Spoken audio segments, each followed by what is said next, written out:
words.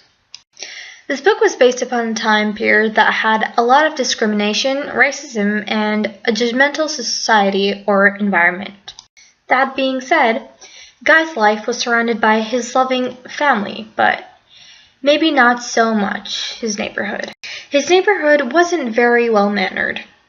As it would be shown on television and newspapers, the way people would dress and act had a huge influence on their audience.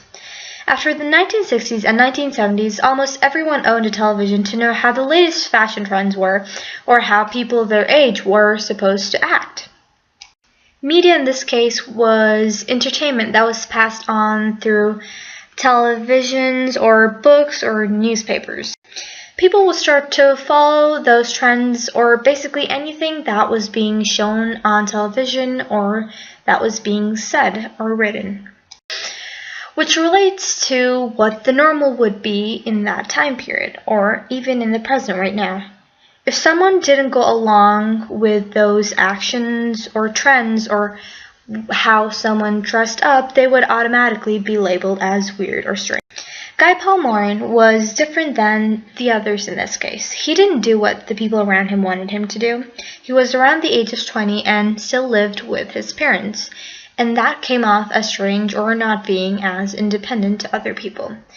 He didn't drink alcohol or smoke or party with girls outside or smoke weed or be hungover all day. He basically just didn't do what the people around him wanted him to do. He didn't leave the house much, and he certainly did not like being around people, which is why whenever he had his work, he would work alone around nighttime when it was possible. And this shocked people. When he wouldn't get his night shifts, he would be upset and miss the moments of his life that he would spend working on the nighttime. Guy is only 24, and he's considered to be weird. And even more so, he stood out to be strange and as an eccentric young man. His relationship with his neighbors was very much strained as well. On the 3rd of October in 1984, his neighbor's daughter named Christine hadn't returned from school. After hours had went by, the police finally started an investigation and jumped to the conclusion of realizing that it wasn't just some random kid going out of their house or running away to the park. They realized that it was more than that. After doing several investigations and constant searches for Christine or any tracks that would lead to her, they almost found nothing. But when they finally went to ask the previous owner of where their neighbors lived, according to them and everyone in Morin's neighborhood, Morin was a very weird guy. He started to come off as guilty when everyone claimed him of being a suspect because he wouldn't go out as much and he was seen alone with Christine not too long before she disappeared. They also claimed that he would never work. They said that he never worked and he would always be home, which somehow led the police officers to believing what everyone said because he was different than everyone else. Not too long after, he was arrested.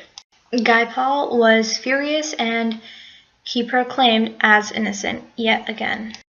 He was so horrified he strongly opposed the suggestion that he could ever kill a child. He wanted to plead not guilty because he wasn't guilty, he was innocent. His parents in December 1985, Al and Ida, put up the money for Guy Paul's lawyers, Bruce Affleck and Alexander Sosna. But they wanted to pursue an insanity plea.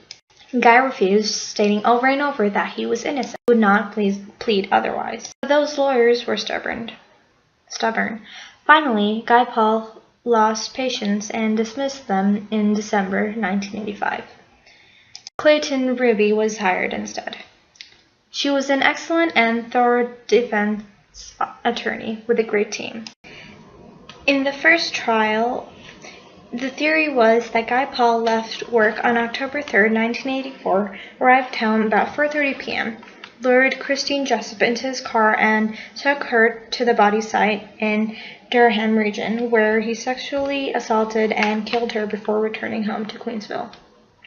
The defense argued that Guy Paul's movements on October 3, 1984 made it impossible for him to have committed the murder. Ruby, as I had said before, had decided to not plead guilty for Morin. The Crown attorneys who opposed Morin really tried their best to prove Morin guilty. The first trial had been successful, but then there was another trial that had taken place after the Crown attorneys had tried to prove that the jury was wrong. After going through around 2 trials without succeeding, after his third trial, Guy Paul was taken to the Kingston Penitentiary. He was stripped off his clothing and searched naked. He had to go shower and wash while guards watched. He was given prison clothing and led to a door of bars.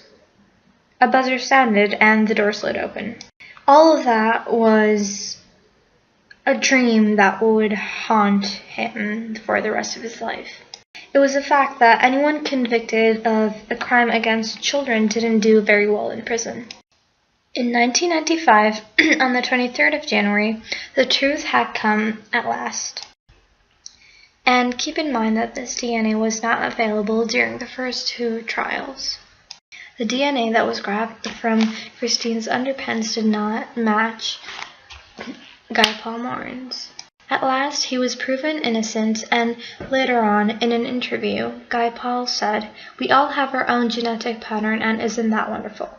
And it is wonderful for you as much as it is for me, because what happened to me could happen to you, and I have been through an experience that I would not wish on anyone."